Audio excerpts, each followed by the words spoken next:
구약성경 신명기 16장 13절에서 17절의 말씀입니다. 너희 다장마당과 포도주 틀에 소출을 거두어 들인 후에 이래 동안 초막절을 지킬 것이요 절기를 지킬 때에는 너와 내 자녀와 노비와 내 성중에 거주하는 레인과 객과 과와 과부가 함께 즐거워하되 내 하나님 여호와께서 택하신 곳에서 너는 이래 동안 내 하나님 여호와 앞에서 절기를 지키고 내 하나님 여호와께서 내 모든 소출과 내 손으로 행한 모든 일에 복 주실 것이니 너는 온전히 즐거워할지니라.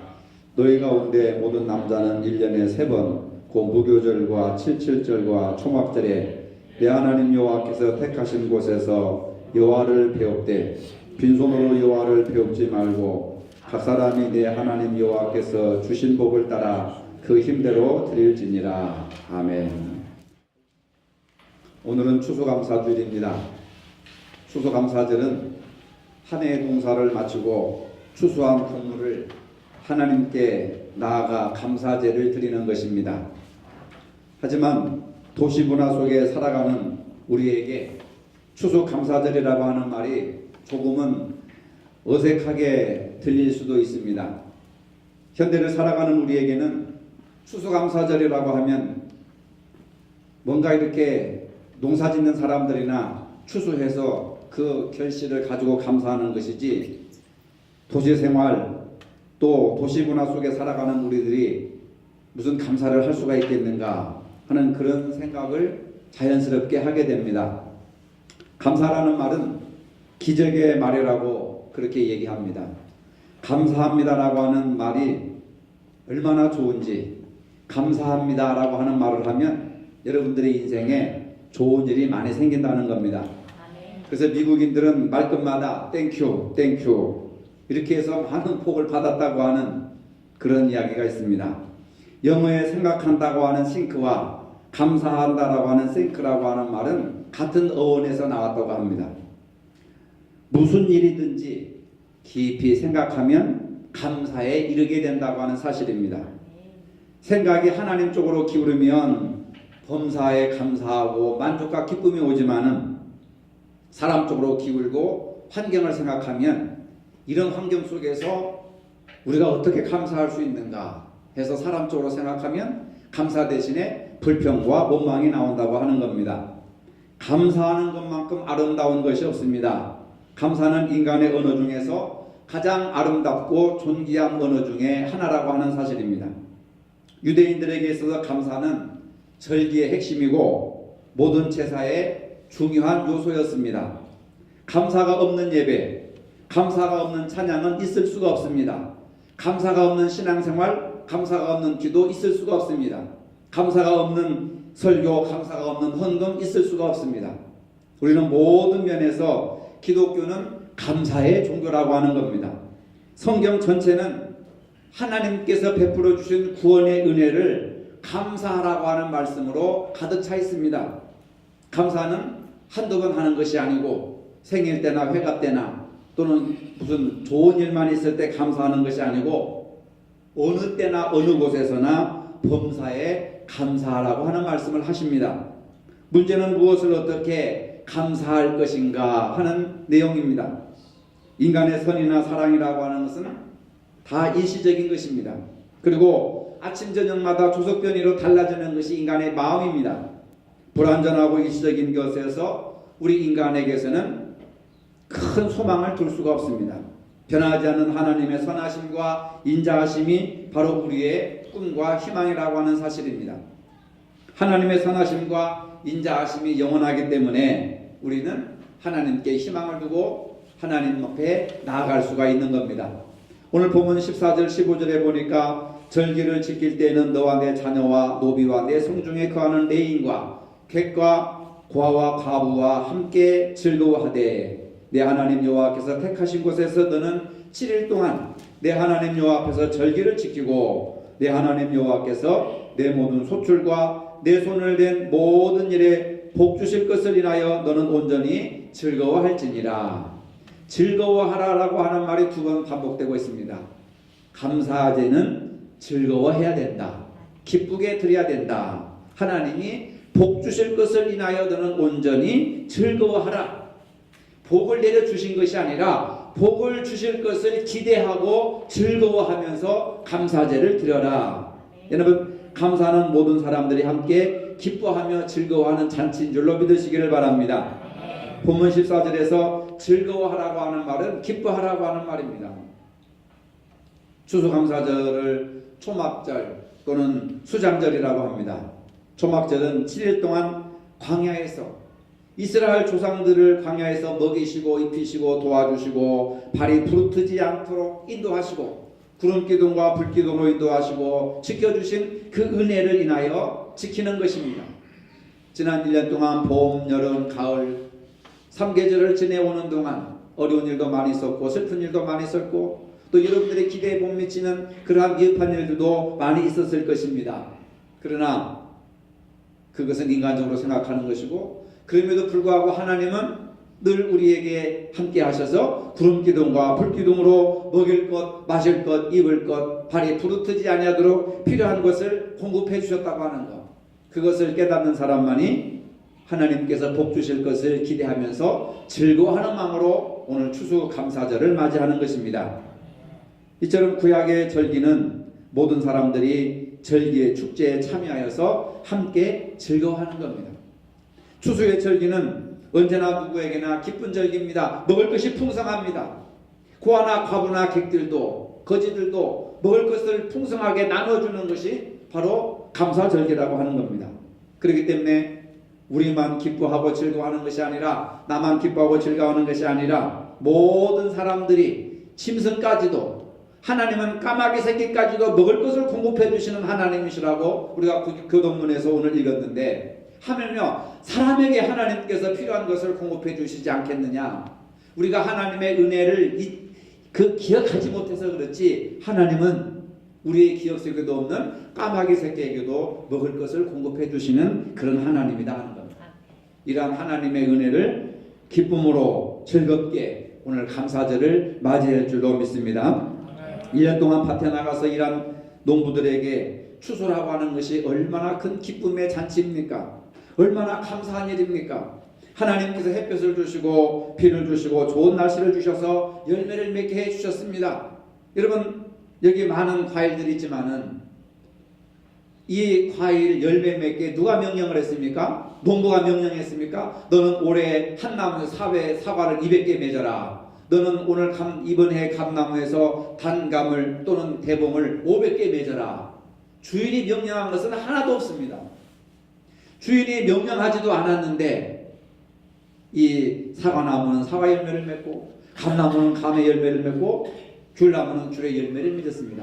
이것을 누가 정하셨느냐? 이 법칙을 누가 정하셨느냐? 인간이 정하신 것이 아니라 만물의 주인이시고 창조자이신 하나님이 정하신 하나님의 명령인 줄로 믿으시기를 바랍니다. 하나님께서 명령하시니 사과나무는 사과 열매, 귤나무는 귤 열매, 또 감나무는 감 열매를 맺는데 오늘 우리와 여러분들은 하나님의 형상대로 지음받은 우리는 하나님의 명령을 듣고 있음에도 불구하고 열매를 맺지 못하는 겁니다. 사랑의 열매, 성령의 열매, 감사의 열매를 맺지 못하는, 그래서 내놓을 것이 없는 거예요. 하나님 앞에 틀릴 것이 없는 겁니다. 하나님께서 우리 인간과 이 과일을 보실 때 보시고 심히 좋았더라 하는 창조의 질서를 우리가 회복해야 된다고 하는 겁니다. 하나님께서 이처럼 우리들을 사랑하여 주셔서 햇빛과 비와 공기를 주시고 풍성한 열매를 맺게 해주시는데 우리 주식은 쌀이지 않습니까? 벼를 재배하여 쌀을 추수하기까지는요 88번의 소를 거쳐야 한다고 합니다. 농사를 안 지으셔서 세미하게 잘 모르시지만은 우리가 밥을 먹는 그 쌀, 한 톨의 쌀이 우리 입에 들어오기까지 농부는 88번의 손길을 거쳐야 된다고 하는 겁니다. 그래서 쌀미자라고 하는 한자가 88이라고 하는 뜻으로 쌀미자를 쓰고 있다고 하는 겁니다. 우리가 지금까지 평생 동안 밥을 먹어왔지만은 여러분 농부들의 그 손길에 대해서 감사한 사람들이 없잖아요. 당연히 내가 돈을 주고 사서 먹으니까 감사할 것이 없다고 생각하는데 농부들의 88번의 그 손길을 우리가 돈으로 측량할 수가 없습니다. 우리가 기억해야 될 것은 쌀을 재배하는 농부의 손이 적지 않게 수고했지만 또 하나님은 농부 이상으로 추수의 기쁨을 위해서 수고하시고 일하셨다고 하는 사실을 우리가 생각해야 됩니다. 지난 1년 동안 우리의 생명과 가족을 지켜주신 하나님의 은혜가 얼마나 크고 놀랍습니까? 우리는 은혜에 감사할 때 먼저 무슨 일이 잘 되면 감사합니다. 무슨 일이 안 되면 불평합니다.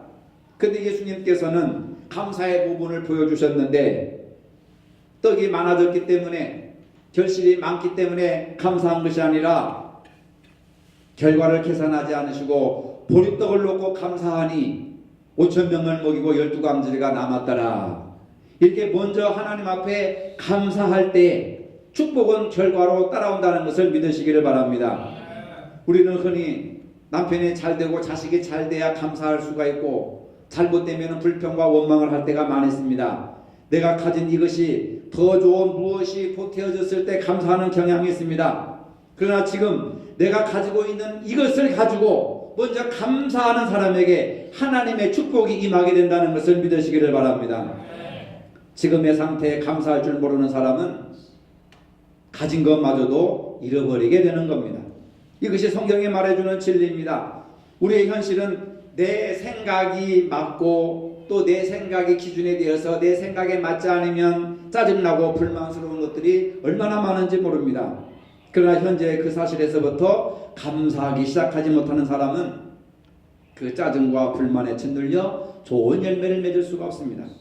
우리가 잘 알고 있는 하박국 선지자는 하나님의 은혜를 감사해서 이런 기도를 드렸습니다. 비록 무화과 나무가 무성치 못하며 포도나무에 열매가 없으며 감람나무에 소출이 없으며 밭에 작물이 없으며 우리의 양이 없으며 외양간에 소가 없을지라도 나는 여호와를 인하여 즐거워하며 나의 구원의 하나님을 인하여 기뻐하리로다.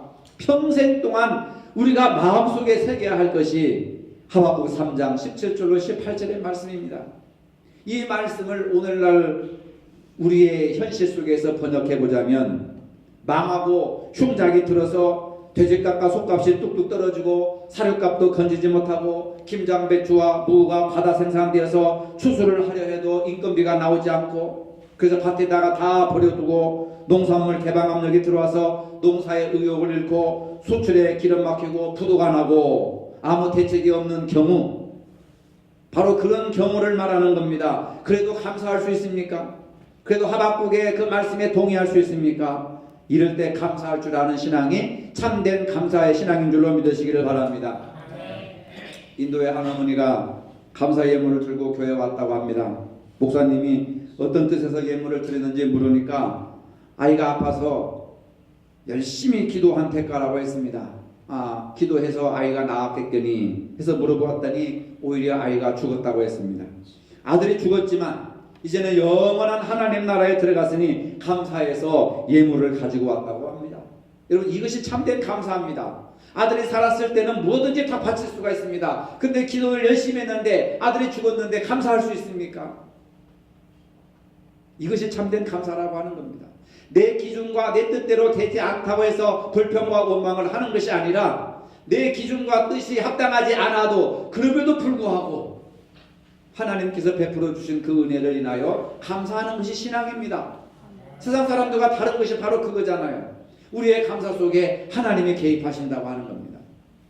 감사의 조건은 내가 얼마나 많은 재산을 가졌느냐, 내가 얼마나 높은 위치에 있느냐, 감사의 조건은 소유에 있지 않습니다. 하박국의 고백과 같이 무화과나무, 포도나무, 감람나무, 논밭의 식물, 우리의 양, 외양간의 송아지 등의 감사의 근원을 두는 것이 아닙니다. 그 모든 것의 근원이 되시는 하나님께 감사의 근원을 두시기를 바랍니다. 우리는 상황과 관계없이 언제나 감사해야 됩니다. 바울은 데살로니가 교회들에게 데살로니가전서 5장 18절에 범사에 감사하라, 이는 그리스도 예수 안에서 너희를 향한 하나님의 뜻이니라. 여러분, 하나님의 뜻이 무엇입니까? 범사에 감사하라고 하는 거예요. 많은 사람들이 하나님의 뜻이 무엇인지 기도원에 찾아다니고 기도하는 사람들 찾아다니고, 하나님이 그 사람들에게 하나님의 뜻을 나타내 주는 것이 아닙니다. 이미 성경을 통해서 어떠한 상황에 있든지 무엇을 하든지 먼저 감사를 해라. 그래야 복을 받는다. 이게 하나님의 뜻이라고 하는 거예요. 성경에 분명히 이것이 하나님의 뜻이니라 하지만 또 목사님 이걸 해야 되는데 하나님의 뜻이 무엇입니까? 이렇게 또 물으러 오는 사람들이 많아요. 여러분 하나님의 뜻이 무엇인지를 알려거든 데살로니가전서 5장 18절의 말씀을 묵상하시기를 바랍니다. 감사함으로 받으면 버릴 것이 없다. 디모데전서 4장 4절 하나님의 지으신 모든 것이 선함에 감사함으로 받으면 버릴 것이 없다. 하나님이 보증하시고 축복하시기 때문에 그렇습니다. 감사가 있는 곳에 참된 믿음이 있습니다. 참된 즐거움과 기쁨이 있습니다. 그럼 우리는 어떻게 감사해야 됩니까? 첫째로 예배로 감사해야 된다는 것. 예배로 감사해야 된다. 예배는 하나님께 감사하는 것 중에 가장 으뜸되는 감사의 방법이라고 하는 겁니다. 10계명 중에 제1계명에 오직 하나님만 섬기라, 하나님께 예배하라, 경배하라고 말씀하셨습니다. 그래서 예배라고 하는 것은 가장 우선적으로 해야 할 일이고 감사의 표본의 기본이 된다고 하는 겁니다. 예배 없이 감사가 있을 수 없습니다. 예배 안 드리고 감사가 있을 수가 없습니다. 하나님께 감사하려거든 예배에 집중하시고 성소주의를 하시기를 바랍니다. 몸과 마음을 바쳐서 진정된 예배를 바침으로 우리는 하나님께 대한 감사를 표현할 수가 있습니다. 하나님을 기쁘시게 할 수 있습니다. 그래서 하나님은 신령과 진정으로 예배하는 자들을 찾으시느니라 이렇게 말씀하셨습니다. 헌금 많이 하는 자들을 찾으시는 것이 아니고 말 많이 하는 자들을 찾으시지 않으시고 예배하는 자들을 찾으시니라. 예배를 통해서 감사를 마음껏 표현하시기를 바랍니다. 그 다음에 풍성한 예물입니다. 구약시대 때 하나님께 제사를 드릴 때 빈손 들고 나오지 아니하고 제물을 드렸던 것처럼 예배는 마땅히 예물이 있어야 하는 겁니다. 하나님께서는 성도가 하나님 앞에 나아갈 때 오늘 본문에도 빈손으로 나오지 말아라. 신명기 16장 16절 17에서 너희는 여호와를 배웁되 빈손으로 여호와를 배우지 말고 각 사람이 내 하나님 여호와께서 주신 복을 따라 그 힘대로 드릴지니라 하는 겁니다. 인간 생활에서 아주 중요하게 여기는 생명과 같은 물질을 드림으로 하나님을 영화롭게 하고 하나님께 대한 우리의 믿음과 사랑을 확신시켜 드리는 겁니다. 이 모든 것들은 하나님이 주셨기 때문에 하나님께 돌려드리는 겁니다. 이러한 우리의 모습을 보시고 하나님께서 더욱더 풍성한 것으로 축복하실 줄로 믿으시기를 바랍니다. 세 번째로 우리의 행동으로 감사할 수 있습니다. 아무리 예배를 드리고 또 예물을 드렸다 해도 우리가 올바르게 정직하게 살지 않으면 우리의 감사는 모두가 다 헛된 겁니다. 가인과 아벨이 예물을 드렸습니다. 하나님은 아벨의 예물을 받으시고 가인의 예물을 받지 않으셨습니다. 믿음으로 드리지 않았기 때문에라고 히브리서 저자는 그 사건에 대해서 해석하고 있습니다. 믿음으로 드리지 않았다고 하는 것은 정직하게 살지 못했고 믿음대로 살지 못했기 때문에 똑같이 예물을 드렸지만 하나님이 어떤 사람의 예물을 받으시고 어떤 사람의 예물을 받지 않으셨다고 하는 겁니다. 우리의 행동이 기본이라고 하는 겁니다. 우리는 세상적인 것과 하나님 것 사이에서 갈팡질팡할 때가 많습니다. 온전히 나는 하나님의 것이기 때문에 하나님의 말씀대로 정직하게 행하고 의롭게 살아야 되지. 그렇지 않으면 하나님이 받으시지 않는다. 오늘날 우리나라 사람 4명 중에 1명이 크리스찬입니다. 우리 사회의 실태를 볼 때에 그리스도인들이 죄의 이치를 감당하지 못하고 있는 것을 여실하게 드러내주는 사건들이 얼마나 많은지 모릅니다. 우리들 각자가 자기가 선 자리에서 참 그리스도인으로 살아간다고 한다면 우리 사회는 공정한 사회가 될 것이고 정의로운 사회가 될 것입니다. 택함받은 우리들이 입으로는 하나님을 부르면서도 마음은 불신자들보다도 더 탐욕스럽고 내 눈에 들보는 아랑곳하지 않고 남의 눈에 티끌만 본다고 한다면 우리가 드리는 예배, 드리는 기도는 허공을 치는 메아리가 되고 말 것입니다. 성경은 수많은 사람들이 하나님의 은혜를 경험하고 그 은혜에 대한 감사와 시와 찬양들로 고백하고 있습니다. 자신들만 감사한 것이 아니라 그 후손들도 믿음의 공동체를 향해서 감사하라고 하는 선언들의 내용들이 얼마나 많은지 모릅니다. 바울은 범사에 감사하라고 말씀하셨습니다. 이것이 하나님의 뜻임을 분명하게 말씀하고 있습니다. 이런 점에서 우리 기독교인이라고 한다면 아침에도 감사, 점심에도 감사, 저녁에도 감사.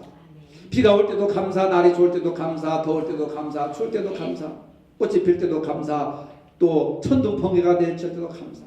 그럼에도 불구하고 항상 어느 곳에 있든지 감사해야 된다. 근데 쉬운 일이 아닙니다. 감사할 조건과 이유가 없어 보이는데 감사를 억지로 할 수가 있겠습니까? 하나님께서도 마음에 없는 그런 억지의 감사를 받으시지 않습니다.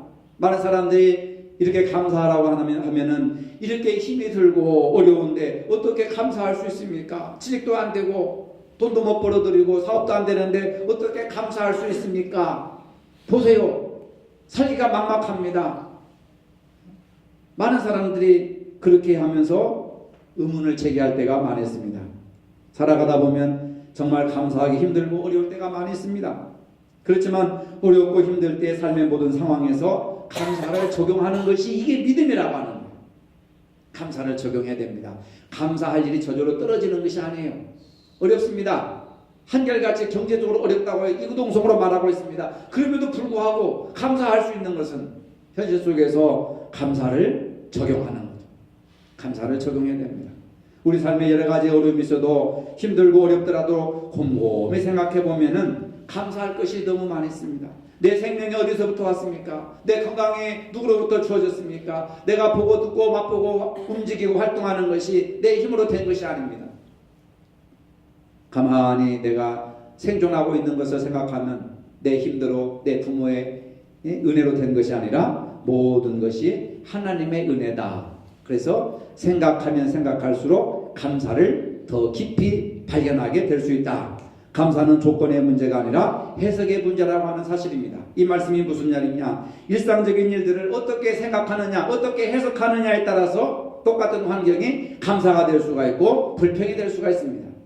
쉬운 예로 물이 반 컵이 있습니다. 어떤 사람은 이 컵에 물이 반 컵밖에 남지 않았네 불평을 합니다. 근데 어떤 사람은 반 컵 남았으니까 마실 물이 있어서 감사하다. 똑같은 컵 안에 물이 반절 있는데 어떤 사람은 없는 것을 보고 불평하고 어떤 사람은 남은 것을 보고 감사하는 거예요. 그래서 감사는 조건의 문제가 아니라 해석의 문제라고 하는 겁니다. 어떻게 생각하고 어떻게 해석하느냐에 따라서 불평하기도 하고 감사하기도 하는 겁니다.